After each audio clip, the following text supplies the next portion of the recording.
Aujourd'hui, nous sommes vendredi 5 juin. Alors, on va passer au premier exercice. Cet exercice, tu vas le faire sur ton ardoise. Il s'agit de comparer deux nombres. Voici mon premier nombre. 3 centaines, 2 dizaines et 1 unité. Tu vas devoir me dire s'il est plus petit ou plus grand que 2 centaines, 12 dizaines et 21 unités. Je te conseille fortement de représenter chaque nombre avec le matériel. Tu pourras le trouver sur Benelux ou bien à toi de représenter les barres de 10 en vert, les barres de 100 en bleu et les unités en jaune. Donc il va falloir me dire, me mettre le signe plus petit ou plus grand entre les deux.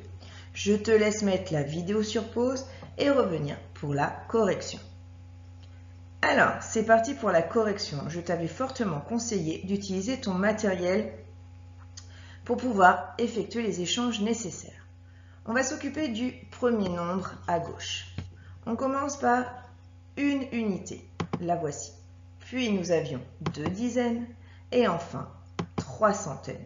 Ce nombre-là n'était pas bien compliqué. On arrivait à lire 321. Deuxième nombre, un petit peu plus compliqué puisqu'il fallait faire des échanges. Je commence par les unités.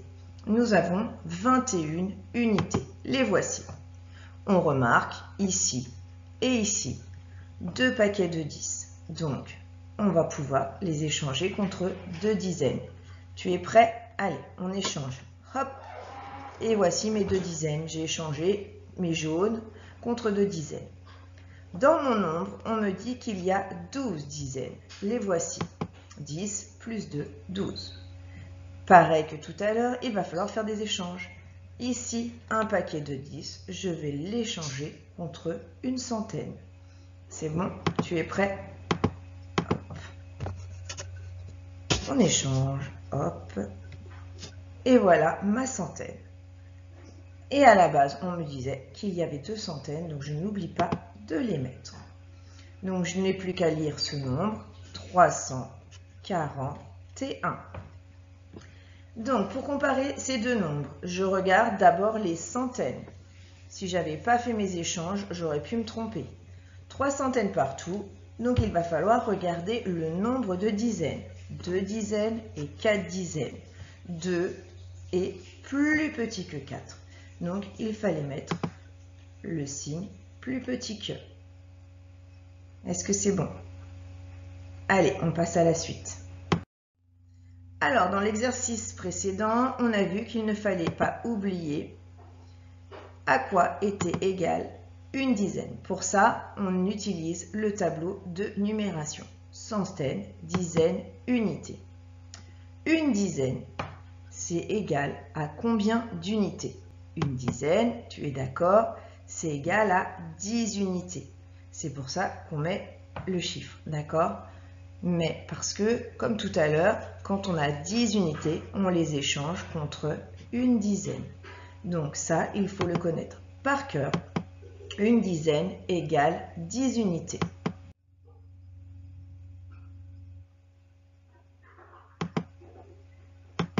Ensuite, une centaine. Ici, je t'ai mis une centaine. Je te demande le nombre de dizaines dans une centaine, c'est-à-dire le nombre, on va prendre une couleur, hop, le nombre de paquets de 10. 1, 2, 3, 4, 5, 6, 7, 8, 9, 10. Je rajoute un 0. Dans une centaine, il y a 10 paquets de 10 ou 10 dizaines. Si je compte le nombre d'unités, si je compte chaque carreau, 1, 2, 3, 4, 5, 6, 7, 8, 9, 10, plus 10, plus 10, plus 10, plus 10, plus 10, plus 10, plus 10, plus 10, plus 10, tu dois trouver 100 petits carreaux, c'est-à-dire 100 unités. D'accord? Donc, une centaine, c'est la même chose que 10 dizaines, 10 paquets de 10, ou alors 100 unités. C'est la même chose, ces trois-là. Il faut retenir une centaine égale 10 dizaines, 10 paquets de 10, et une centaine, c'est égal aussi à 100 petits carreaux. Si tu les comptes, il y a 100 petits carreaux, donc une centaine égale 100 unités. L'exercice suivant, toujours sur l'ardoise. Je vais te demander de compléter le nombre jusqu'à la centaine supérieure. Regarde, 293. La centaine supérieure, au-dessous de 2, c'est 3. Donc, il va falloir aller jusqu'à 300. Je te laisse réfléchir. 293 pour aller jusqu'à 300. Combien il faut ajouter? Tu peux mettre la vidéo sur pause si tu n'as pas eu le temps de terminer. On va corriger ensemble. C'est parti. 293, 294, 295, 296, 297, 298, 299, 300. Tu as dû trouver plus 7. Pour aller plus vite et pour éviter de compter sur nos doigts, il faut réfléchir. 3 plus combien égale 10. Tu connais tes compléments à 10. 3 plus 7 égale 10. On fait le suivant. 178. On a combien de centaines? Une centaine. Donc, il va falloir que j'aille jusqu'à... Et oui, jusqu'à 200. Donc, à toi de chercher combien il faut ajouter pour aller jusqu'à 200. Je te laisse mettre la vidéo sur pause et revenir pour la correction. Alors, c'est parti. On va déjà aller, pour se simplifier la vie, jusqu'à 180. 178, 179, 180. Plus 2. Mais on n'a pas fini. Maintenant, il faut aller de 180 à 200. 180, 190, 200. Ce n'est pas 2, mais 2 dizaines. Donc, il faut rajouter plus 20. En tout, on a rajouté 2 plus 20. On a fait un saut de 22. 178 plus 22 égale 200.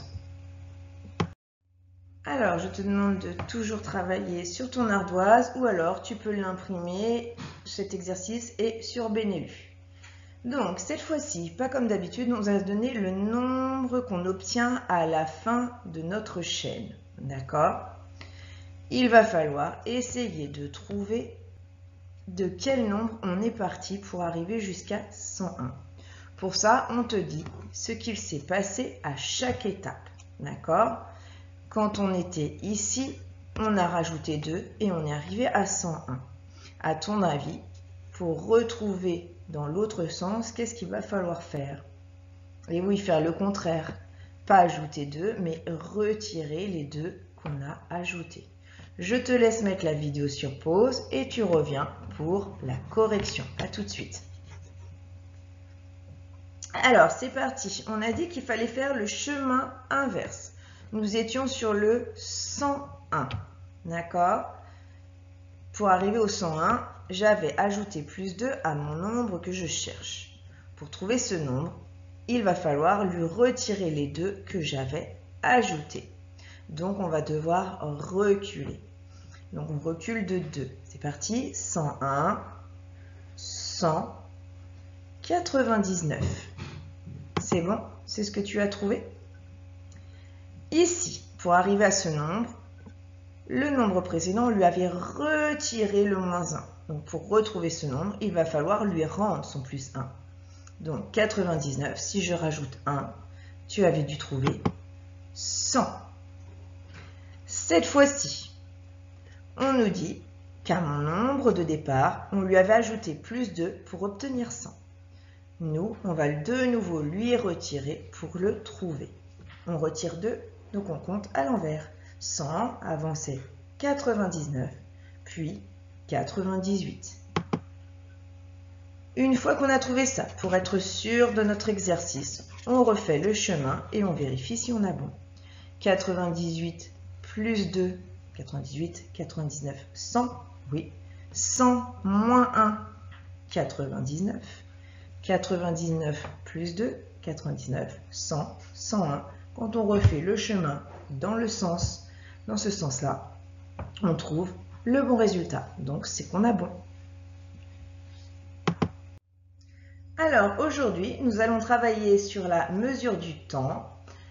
Nous allons travailler spécialement sur le calendrier. Je te laisse regarder cette petite vidéo.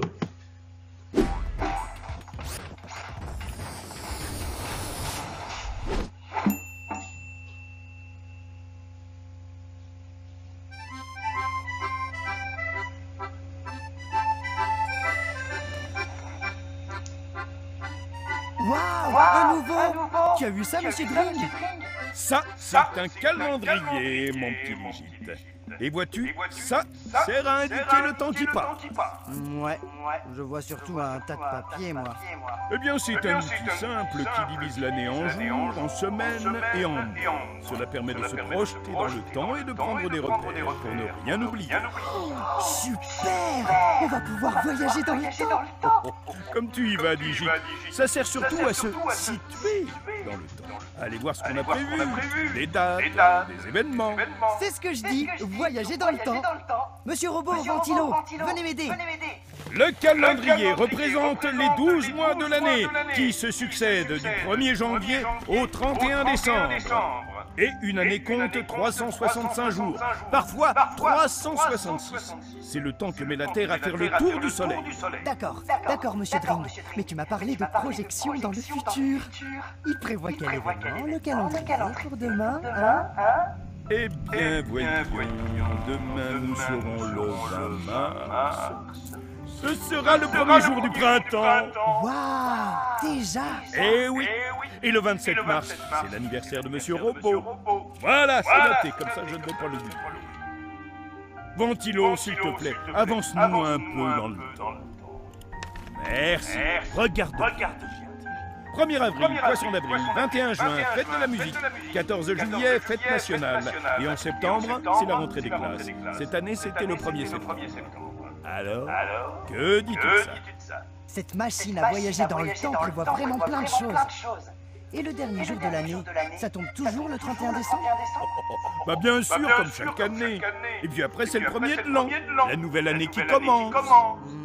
Ça va être dur de patienter jusque-là pour faire la fête. Ne t'en fais pas. Tu sais ce qu'il y a le mois prochain. Non, mais c'est pas le nouvel an. Ah non, c'est le début des vacances de printemps. Waouh, mais c'est vrai! Alors ça, c'est une date que je retiens. Et je vais en noter plein d'autres, parce que moi aussi, j'ai un calendrier. Tant mieux. Un calendrier sert aussi à ça, à ne pas laisser passer les bons moments.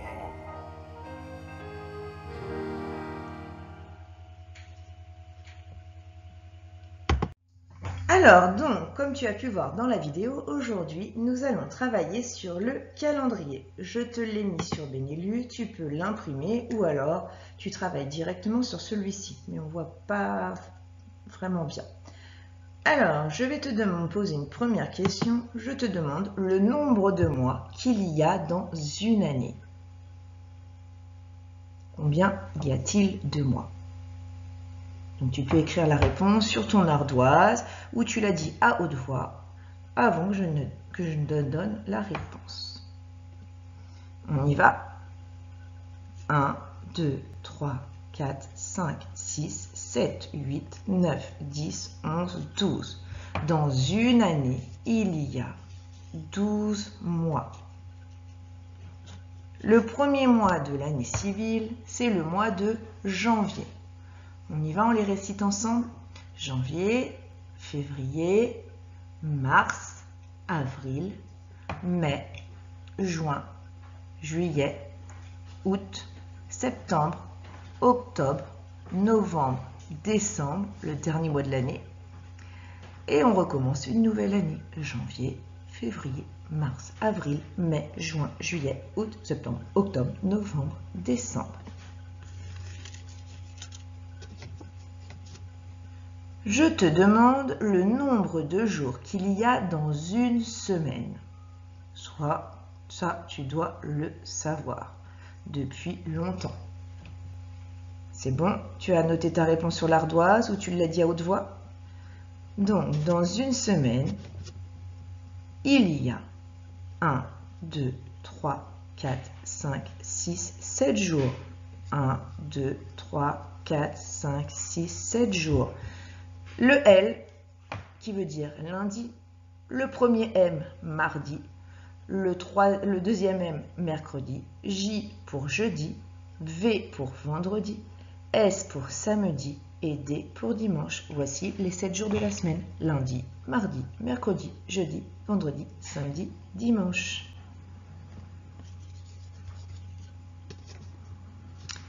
Je te demande maintenant d'écrire le nombre de jours de chaque mois. Donc, soit en dessous ou dessus, au-dessus, comme tu veux. Donc, soit sur la feuille que tu auras imprimée ou soit sur ton ardoise. Par exemple, au mois de janvier, il y a 31 jours. Je te laisse mettre la vidéo sur pause, faire l'exercice et tu reviens juste après.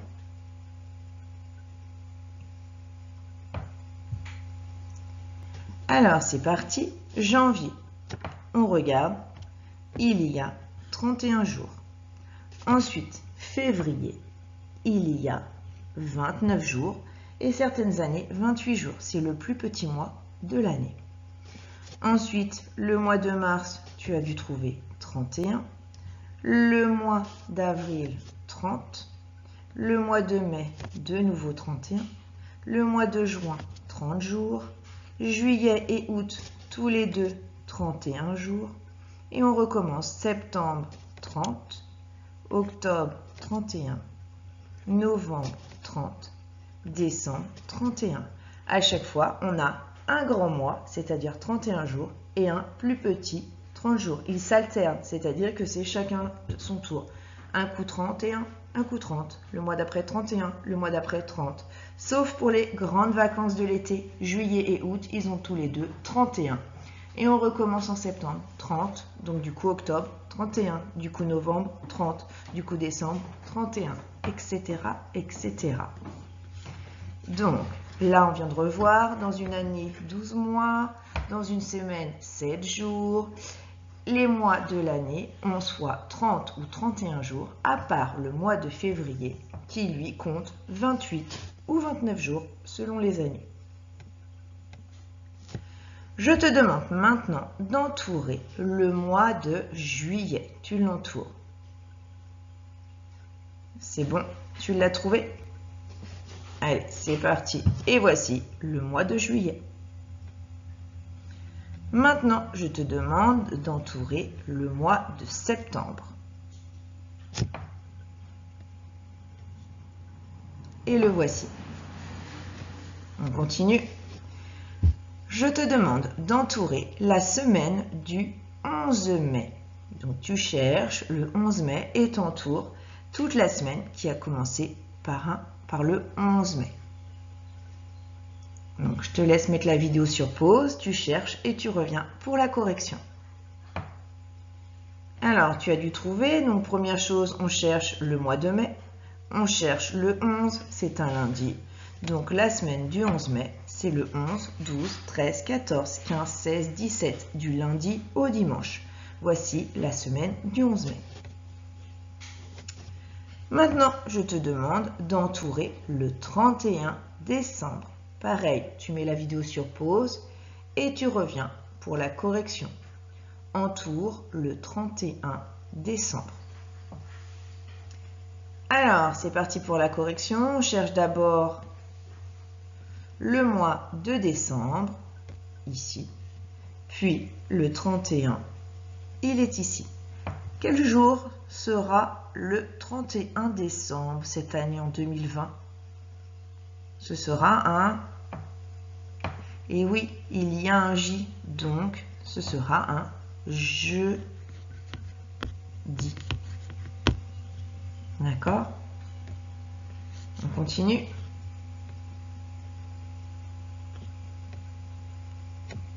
Entoure le 4 octobre. Entoure le 4 octobre. Je te laisse mettre la vidéo sur pause et revenir pour la correction.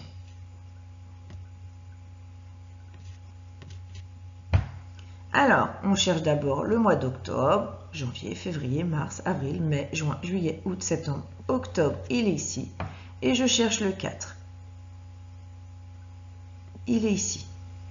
Voici le 4 octobre. Et nous serons, comme ça commence par un D, un dimanche. Bravo. Quel jour serons-nous le 24 juin? Donc je te laisse chercher le 24 juin et me dire quel jour nous serons le 24 juin. C'est dans pas très longtemps le 24 juin. Tu mets la vidéo sur pause et tu reviens pour la correction. Donc je cherche d'abord le mois de juin, puis je descends jusqu'au 24 et je regarde, c'est un MA. Est-ce que ça va être un mardi ou un mercredi? Comme c'est le deuxième M, ce sera un mercredi. Donc le 24 juin, nous serons un mercredi.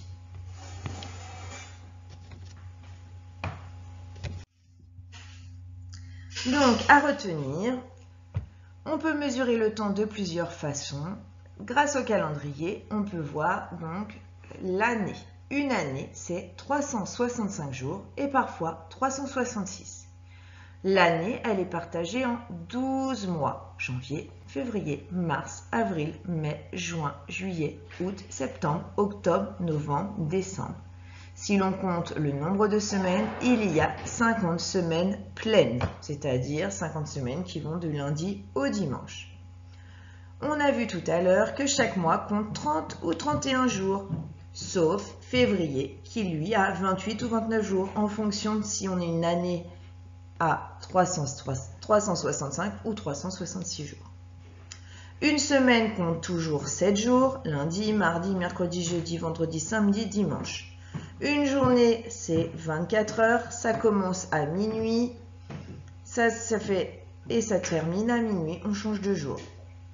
Et il faut savoir également que 1 heure, c'est 60 minutes. Voilà, je te laisse bien relire ta leçon, l'apprendre et on se retrouve la semaine prochaine. Je te souhaite un bon week-end. Bye bye.